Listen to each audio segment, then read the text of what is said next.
Hola, en esta ocasión voy a realizar una breve exposición sobre los trazadores de curvas.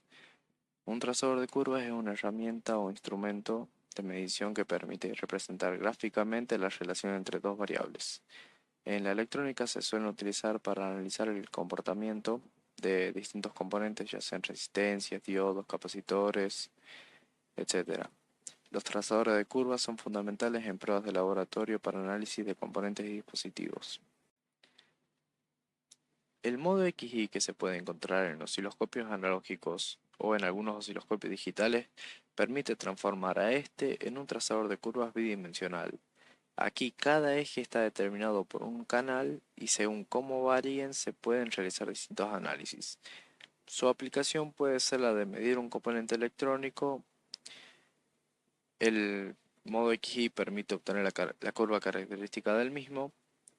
También otro uso puede ser el de la obtención de las figuras de Lisayus, que compara la frecuencia y fase de dos señales senoidales aplicadas al osciloscopio, como se pueden ver en las imágenes. En particular voy a presentar un circuito sencillo que nos va a facilitar las conexiones. Este, junto con un osciloscopio en modo XY, nos permite mostrar las curvas características de los componentes que estamos testeando. El nombre Octopus proviene de la disposición de sus componentes y de sus conexiones, ya que conecta el osciloscopio al circuito y a la vez tiene que tomar muestras de corriente y de voltaje del componente que nosotros estamos midiendo. Es una solución económica y sencilla para analizar y comprobar componentes sin la necesidad de comprar equipos comerciales. Básicamente, el circuito propuesto junto con el osciloscopio nos permite recrear un trazador de curvas casero. Ahora vamos a explicar de manera simplificada el funcionamiento del circuito propuesto anteriormente. En primer lugar, se le debe aplicar una corriente alterna al transformador que se encarga de reducir la amplitud y de aislar el dispositivo. Luego tenemos una resistencia limitadora y luego se coloca el dispositivo a medir, a testear.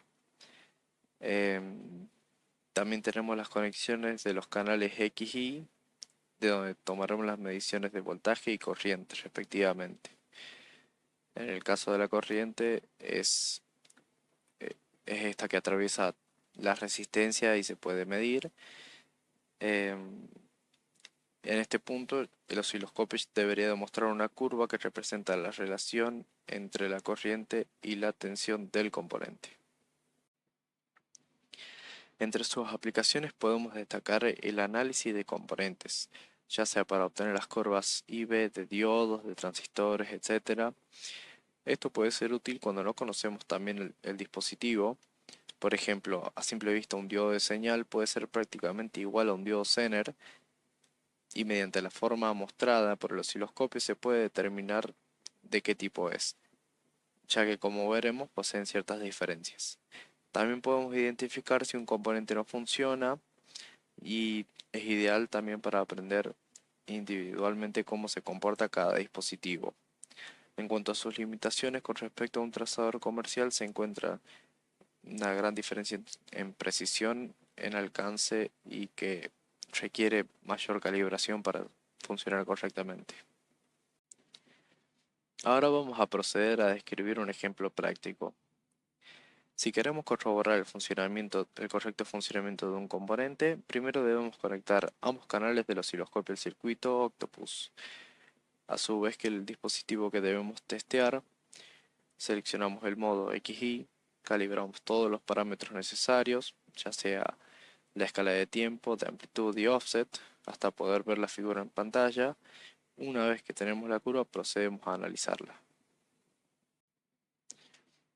Por ejemplo, a continuación se muestran varios casos que se pueden presentar según el dispositivo conectado. Como mencionamos anteriormente, el eje horizontal representa el voltaje y el eje vertical representa la corriente. Por ejemplo, aquí se puede ver la clara diferencia entre un cortocircuito y un circuito abierto.